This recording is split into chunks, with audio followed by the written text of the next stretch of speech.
Hello, എല്ലാവർക്കും നമസ്കാരം. Achus happy വീട്ടിലേക്ക് എല്ലാവർക്കും സ്വാഗതം. ഞങ്ങളിപ്പോൾ മുഴുപ്പിലങ്ങാടി ബീച്ചിലാണ്. കണ്ണൂർ തലശ്ശേരിയിൽ നിന്ന് ഒരു 7 കിലോമീറ്ററോളം ദൂരമുണ്ട് കേട്ടോ ഇങ്ങോട്ട്. ഇവിടെ ഡ്രൈവിൻ ബീച്ചാണ് ഇത്. അപ്പോൾ നമ്മളതൊന്ന് എക്സ്പീരിയൻസ് ചെയ്യാമെന്ന് വിചാരിച്ചിട്ട് വന്നതാണ്. ചെറിയൊരു ട്രാഫിക്കിൻ്റെ ഒരു ഇഷ്യൂ വന്നപ്പോൾ അവിടെ ഇങ്ങനെ വണ്ടി ഇങ്ങനെ കിടക്കുകയാണ് കേട്ടോ. ഞങ്ങൾ ഭയങ്കര ഒരു എക്സൈറ്റ്മെൻറ്റിലാണ്. എന്നെങ്ങനെയായിരിക്കും കടപ്പുറത്ത് കൂടെ എങ്ങനെ തീരത്തു കൂടെ എങ്ങനെ ഡ്രൈവ് ചെയ്യുമ്പോഴുള്ളൊരു എക്സ്പീരിയൻസ് എന്തായിരിക്കും. അപ്പോൾ ആ എക്സ്പീരിയൻസിലേക്കാണ്. നല്ല രസമുണ്ടായിരുന്നു കേട്ടോ. താഴ്ന്നു പോവോ, മണലല്ലേ താഴ്ന്നു പോവില്ലേ, അങ്ങനെയൊക്കെ ഒരു ധാരണ ഉണ്ടായിരുന്നു. പക്ഷേ ഈ ബീച്ചിന് അങ്ങനെ ഒരു പ്രത്യേകതയുണ്ട്. ഇവിടെ താഴ്ന്നൊന്നും പോവില്ല. നമ്മൾ നടന്നു പോകുമ്പോഴൊക്കെ സുഖമാണ്. മറ്റേ മണലിൽ കൂടെ അങ്ങനെ ഓരോ കാലെടുത്ത് വയ്ക്കാൻ ഇങ്ങനെ ഭയങ്കര ബുദ്ധിമുട്ടല്ലേ. ഇവിടെ അങ്ങനത്തെ ഒരു പ്രശ്നമേ ഇല്ല. നമുക്ക് അങ്ങനെ ഒരു 3.5-4 കിലോമീറ്ററോളം നമുക്കങ്ങനെ ഡ്രൈവ് ചെയ്യാം. ഞങ്ങൾ അത്രയ്ക്കൊന്നും പോയില്ല. കുറച്ച് അങ്ങോട്ട് പോയി കഴിഞ്ഞാൽ അവിടെ എന്തൊക്കെയോ ആക്ടിവിറ്റീസ് എല്ലാം ഉണ്ട്. പക്ഷെ ഞങ്ങൾ അങ്ങോട്ടൊന്നും പോയില്ല. ഞങ്ങൾക്ക് അതിനൊന്നും സമയമില്ലാത്തതുകൊണ്ട് ഞങ്ങൾ അങ്ങോട്ടൊന്നും പോയില്ല. ഞങ്ങൾ ഡ്രൈവ് ചെയ്തു ഇങ്ങനെ പോയി. നല്ല രസമാണ്, നല്ലൊരു എക്സ്പീരിയൻസാണ്. നമുക്കിങ്ങനെ ആ ഒരു കടലോരത്ത് കൂടെ ഇങ്ങനെ വണ്ടിയിൽ പോകുമ്പോഴൊരു എക്സ്പീരിയൻസ് അതൊന്ന് വേറെയാണ് കേട്ടോ. നല്ല രസമാണ് കടൽ കണ്ട് ആസ്വദിച്ച് അങ്ങനെ പോകാൻ.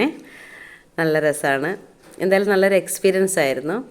ഞങ്ങൾ ഇവിടെ സൈഡിൽ വണ്ടി ഒതുക്കി. ധാരാളം വണ്ടികൾ വരുന്നുണ്ടായിരുന്നു കേട്ടോ. ഞങ്ങൾ പിന്നെ കുറച്ച് നേരം കടലിലൊക്കെ ഇറങ്ങി. കടലിലിറങ്ങാൻ സുഖമാണ്. കാരണം എന്താണെന്ന് വെച്ചാൽ കാലം താഴ്ന്നു പോകില്ലല്ലോ. അതുകൊണ്ട് നല്ല സുഖമാണ് നടക്കാനൊക്കെ. പിന്നെ ഭയങ്കര വലിയ തിരയൊന്നും ഉണ്ടായിരുന്നില്ല കേട്ടോ. പിന്നെ അവിടുത്തെ മണലിൻ്റെ പ്രത്യേകത എന്താണെന്ന് വെച്ചാൽ നമ്മളെ നല്ല പശിമയുള്ള ക്ലേ പോലത്തെ മണലാണ്. അപ്പം അത് കാരണം നമ്മൾ കാലിങ്ങനെ ഉറച്ച് നിൽക്കുക, നമുക്കിങ്ങനെ താഴ്ന്നു പോവില്ല, അങ്ങനെ നടക്കാം. ക്ലേ പോലെയാണ്, കണ്ടില്ലേ അതിൻ്റെ ഒരു സ്ട്രക്ചറ്. അങ്ങനെയാണ്. അച്ഛനും കൂടെ അച്ഛനും പിന്നെ കടലും വെള്ളമൊക്കെ കണ്ടു കഴിഞ്ഞാൽ വലിയ ഇഷ്ടമാണ്. ഇത് അവിടെ അനിയനും ഭാര്യയും അമ്മയും ഏട്ടനും എല്ലാവരും ഉണ്ട്. ഇത് എൻ്റെ നാത്തൂനും മോനുമാണ്. അവൻ ആദ്യമായിട്ട് കടലിലേക്ക് ഒന്ന് വരികയാണ്. അപ്പോൾ അതിൻ്റെ ഒരു എന്താന്നൊക്കെയുള്ളൊരു പരിഭ്രമം ഉണ്ട് ആൾക്ക്.